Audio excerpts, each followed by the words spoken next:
Hi, it's Nick Carlile from Platinum Portfolio Builder, and today I want to talk about the recent pension reforms that were recently announced by George Osborne.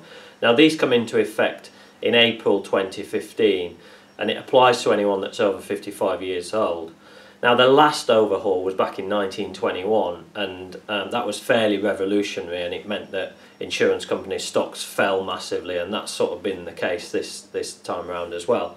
The main change that George Osborne has announced is it's giving you as a consumer much more control over what you do with your pension.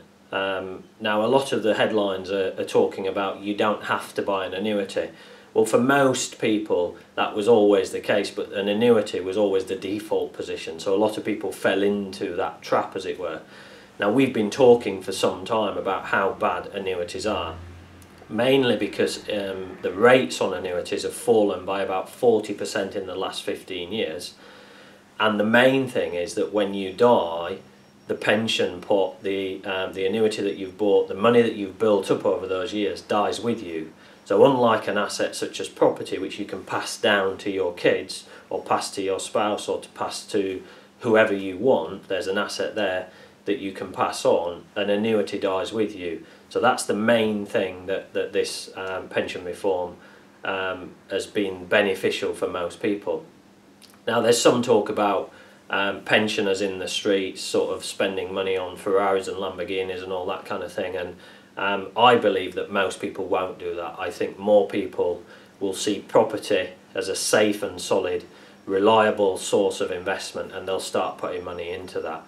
Now, does that mean that the property market's going to skyrocket through the roof? I'm not so sure, because the government is starting to look at other ways to actually control the property market. Now, in the past they've controlled it by increasing interest rates. Mark Carney has already said that he's not going to do that, but he is going to put some tighter lending restrictions on people, and the introduction of MMR, the Mortgage Market Review that came in this month, has already started to see that. So he's talking about that and other tighter controls to try and keep the property market from skyrocketing out of control. The truth is, we are into this next cycle of property prices, which tends to last, in the past, historically, it's been an 18 to 20 year cycle. I think with everything that's going on, with the increased confidence, with more money coming into the market, the pension reforms, the Help to Buy scheme from the government, I think we're going to start to see prices rise more significantly, more quickly, particularly outside of London. And I think the property market cycle this time around will be much shorter. We're looking at sort of 7 to 10 years before we're looking at the next correction, rather than 15 to 20 years as previously predicted.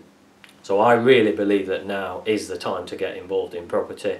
You need to take that medium to long term view that we always talk about, and buy the right stuff at the right price, and look for double-digit gross yields and discounts of 20 to 40%. So if that's something that you're interested in, we'd love to hear from you. Please get in touch. Thank you.